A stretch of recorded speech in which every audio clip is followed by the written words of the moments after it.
Gujarat number 1 engineering university Sankalchand Patil university. Present ఎన్ని serials చెప్తున్నారు? Present ఒక 11 ప్రాజెక్ట్స్ చెప్తున్నాను నేను. ఒక 6 స్ట్రైట్ అండ్ 4 డబ్బింగ్ ప్రాజెక్ట్స్. ఇది ఇప్పుడు జరుగుతున్నాయా? యా, ఇప్పుడు జరుగుతున్నాయి. దేవతవు తల్లి, 11 సీరియల్స్ కి డబ్బింగ్ చెప్తున్నారా ఇప్పుడు? ఎస్, అవి ఇంకా తక్కువ. ప్రీవియస్ ఇంకా ఎక్కువ చెప్పేదాన్ని. ఒక 9 months, నియర్లీ 1 year నుంచి కొంచెం టైం మేనేజ్మెంట్ లేక తగ్గించేసాను. చాలా ప్రాజెక్ట్స్ వదిలేసా. ఒక 27-28 సీరియల్స్ చెప్పేదాన్ని పర్ డే నేను. Per day 27? ఎస్. నేను 11కే ఇట్లా దండం పెడుతుంటే దానికైతే ఇట్లా ఇట్లా ఇట్లా అని చెప్పేసి హారతీయలేమో. 27-28. ఎస్, ఫుల్ బిజీ ఉండేదాన్ని. Okay okay. So voice overs ఛానల్స్లో వర్క్ చేస్తూ, యూట్యూబ్ ఛానల్స్లో, దెన్ సీరియల్స్ చెప్పుకుంటూ, మూవీస్ చెప్పుకుంటూ, ఒక బ్యాలెన్సింగ్ లైఫ్, బిజీ స్కెడ్యూల్ని మెయింటైన్ చేసేదాన్ని. 24 hours మ్యాక్స్ ఒక 4 hours రెస్ట్ ఉండేదేమో. ఓకే. అంటే మీరు ఎప్పుడైనా కానీ లక్ష్మీ గణపతి ఫిలిమ్స్, దయ్యాల కోట కోట ఇట్లాంటిది ఏమైనా ఎప్పుడైనా చెప్పారా? అలాంటి ప్రోమోస్ చెప్పలేదు కానీ, బట్ వాయిస్ ఓవర్ ఆర్టిస్ట్గా నేను న్యూస్ వాయిస్ ఓవర్ ఆర్టిస్ట్గా చేశాను, ఎంటర్టైన్మెంట్ యూట్యూబ్ ఛానల్స్కి చేశాను. అండ్ నేను కూడా స్టార్టింగ్లో ఒక సెల్యులాయిడ్ వెబ్ టీవీ స్టార్ట్ చేశాను. ఓకే. సో అట్లా ఓన్గా ఉన్నాయి, అలాగే బయట ఛానల్స్కి వర్క్ చేసినవి కూడా ఉన్నాయి. అండ్ ప్రజెంట్ అయితే 11 సీరియల్స్కి డబ్బింగ్ చెప్తూ ఉంటారు కదా. అండ్ ఆల్మోస్ట్ ఆల్ అన్ని నెగిటివా పాజిటివా? అన్నీ నెగిటివ్. ఒక్క సీరియల్ మాత్రమే, బొమ్మరిల్లు అనే సీరియల్లో ఒక సెల్ఫ్ రెస్పెక్టబుల్ ఉమెన్ క్యారెక్టర్ చెప్తున్నాను. అది positive character, but very self respective. అది ఆ స్టైల్ ఉంటుంది క్యారెక్టరైజేషన్. అది తప్ప ఆల్మోస్ట్ అన్ని నెగిటివ్ రోల్సే. అవునా? ఎస్. ఒక్కసారి మా కోసం ఆ డబ్బింగ్, ఇదే డబ్బింగ్ స్టూడియో అనుకుందాము, ఒక్క డైలాగ్ ఏదైనా, ఆల్రెడీ మీరు చెప్పింది ఇప్పుడే మనం చూసాము, ఇంకొకసారి ఏదైనా ఇక్కడ. Yeah, sure. ఏయ్, నీకెన్నిసార్లు చెప్పాలి? నేను చెప్పింది చెప్పినట్టు చేస్తే నీకు అసలు ఇలాంటి ప్రాబ్లమ్స్ ఉండవు కదా. ఎప్పుడైనా సరే, ఒకటి నీకు నచ్చింది చెయ్యి, లేదా ఎదుటి వాళ్ళు చెప్పింది చెయ్యి. ఇలా వంకర టింకరగా తెలివి తక్కువగా చేసుకున్నావు అనుకో, నీలాంటి ఫూల్ ఉండదు. Mind it.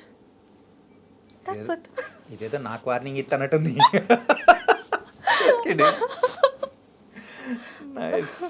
ఇది కన్నింగ్ సెన్స్. Cunning sense. విలనీలో ఎక్కువ కన్నింగ్ సెన్స్ ఉంటుంది కదా. ఎక్కువ కన్నింగ్ సెన్స్. మన Indian, I mean mostly Telugu movies సీరియల్స్లో ఎలా ఉంటుందంటే మైండ్ వాయిసెస్ ఎక్కువ ఉంటాయి. Mind voices. అందులో వాళ్ళైతే చూస్తూ ఉంటారు, అక్కడ రన్ అయిపోతూ ఉంటారు, డైలాగ్స్ రన్ అవుతూ ఉంటాయి. నైస్. అంటే ఊర్లలో అందరూ చూస్తూ ఉంటారు. ఇక్కడ కూడా మా అమ్మ అయితే ఈవినింగ్ 6 అయిందంటే మొదలెడుతుంది. ఆ మధ్యలో మాకు రిమోట్ అనేది కూడా దక్కనివ్వదు అసలు, టిల్ నైట్ 10 వరకు అట్లా. వాటి వెనకాల వచ్చే వాయిసెస్ అనేది కూడా మీరే ఇస్తున్నారు అన్నమాట. నైస్. నేను నాలాంటి ఎంతో మంది డబ్బింగ్ ఆర్టిస్టులు. అంటే ఓకే. అంటే ఇప్పుడు మీరు చేస్తున్న సీరియల్స్లో ఇంత బిజీ అవడానికి రీజన్ అయినా ఒక సీరియల్ కానీ ఒక క్యారెక్టరైజేషన్ పర్టికులర్ ఒక లైఫ్లో ఉంటుంది. That will be turning point.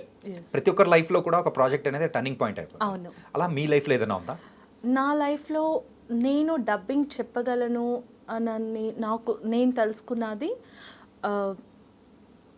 అగ్నిపూలు సీరియల్లో అభినయాకి చెప్పేదాన్ని, ఆర్టిస్ట్ అభినయాకి, శ్రీకాంత్ ప్రొడక్షన్స్లో. సో అక్కడి నుంచి నా జర్నీ జీ తెలుగులో గీతాంజలి సీరియల్ వచ్చేది 9 o'clock night జీలో.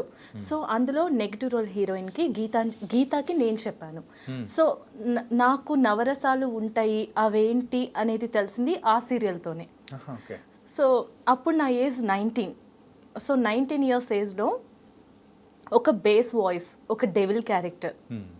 So fashion of సెకండ్స్లో ఆ క్యారెక్టరైజేషన్, వాయిస్ మొత్తం మారిపోతుంది. సో అది నా ఫస్ట్ మైల్ స్టోన్ అని చెప్పుకోవాలి. అది ఒక డబ్బింగ్ ఆర్టిస్ట్గా నన్ను నిలబెట్టింది గీతాంజలి సీరియల్. ఒక డెవిల్కి. సో నా ఫస్ట్ సీరియల్ నెగిటివ్ రోల్ కూడా అదే. ఇప్పుడు నేను నాకంటూ ఒక ప్లాట్ఫామ్ ఉంది. అనున్య అని పేరు చెప్తే తను ఒక పాష్ క్యారెక్టర్కి, ఒక నెగిటివ్ రోల్కి సెట్ అవుతుంది అని ఒక బ్రాండ్ని క్రియేట్ చేసింది గీతాంజలి సీరియల్. సో నాకు ఆ టీమ్కి బాగా సపోర్ట్ చేశారు ఆ టీం అంతా.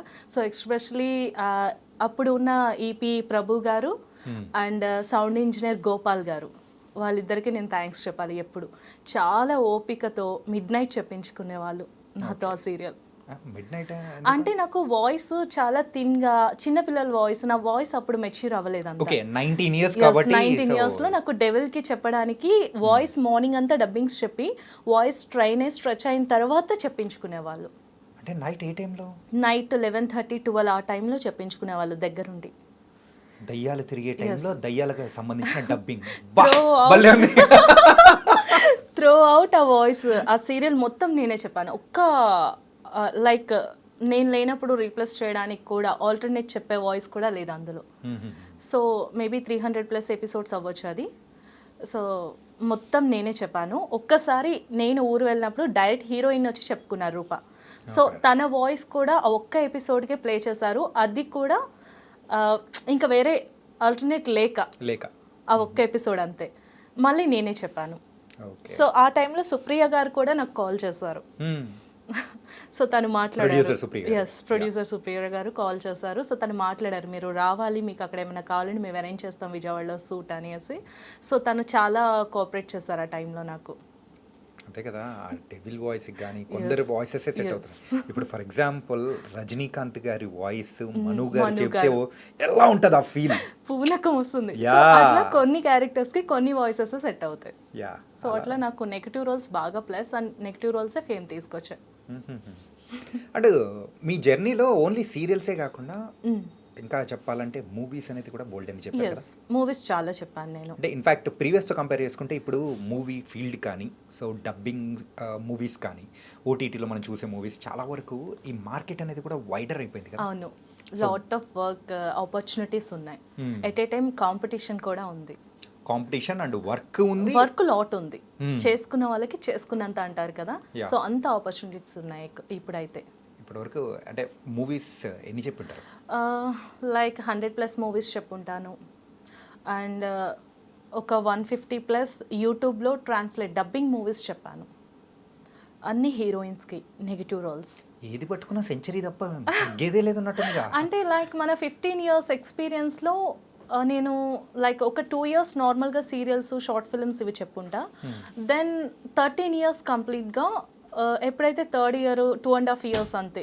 ఆఫ్టర్ 2.5 ఇయర్స్ నుంచి నేను మూవీ కార్డ్ తీసుకోవడం. సో యాక్చువల్లీ ఫస్ట్ నాకు మూవీ కార్డ్ లేదు. మూవీ కార్డ్ లేకుండా రక్త చరిత్ర అనే రక్త పిచాచి ఆ రక్త చరిత్ర సంథింగ్ ఒక మూవీ చెప్పాను. సో అప్పుడు నేను హీరోయిన్కి చెప్పాను, ఆర్సీఎం సార్ హీరోకి చెప్పారు. ఓకే.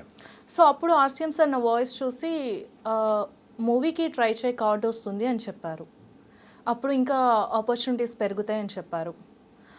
ఓకే, అప్పుడు నాకు పరిచయం లేదు, ఆయన ఎవరో కూడా తెలియదు కదా. ఓకే సార్ థ్యాంక్ యూ అని చెప్పాను, ట్రై చేస్తానని చెప్పాను.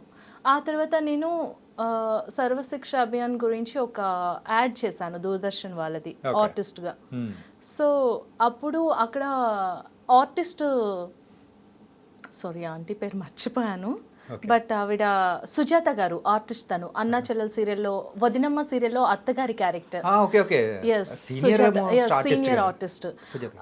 ఆవిడ యాడ్లో యాక్ట్ చేశారు. సో ఆవిడ డబ్బింగ్ ట్రై చేయను, నీకు బాగుంటుందిరా అని చాలా బాగా ట్రీట్ చేశారు ఆవిడ.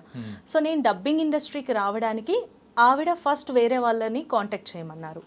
అలా మా కజిన్ నన్ను డబ్బింగ్ ఇండస్ట్రీకి తీసుకొచ్చి కార్డ్ తీసుకోవడం. సో ఇప్పుడు నేనంటూ ఒక డబ్బింగ్ ఆర్టిస్ట్గా నాకంటూ ఒక ఓన్ ప్లాట్ఫామ్ ఉందంటే నా బ్యాక్ మొత్తం మా బావగారు చేసిన హార్డ్ వర్క్ ఇది.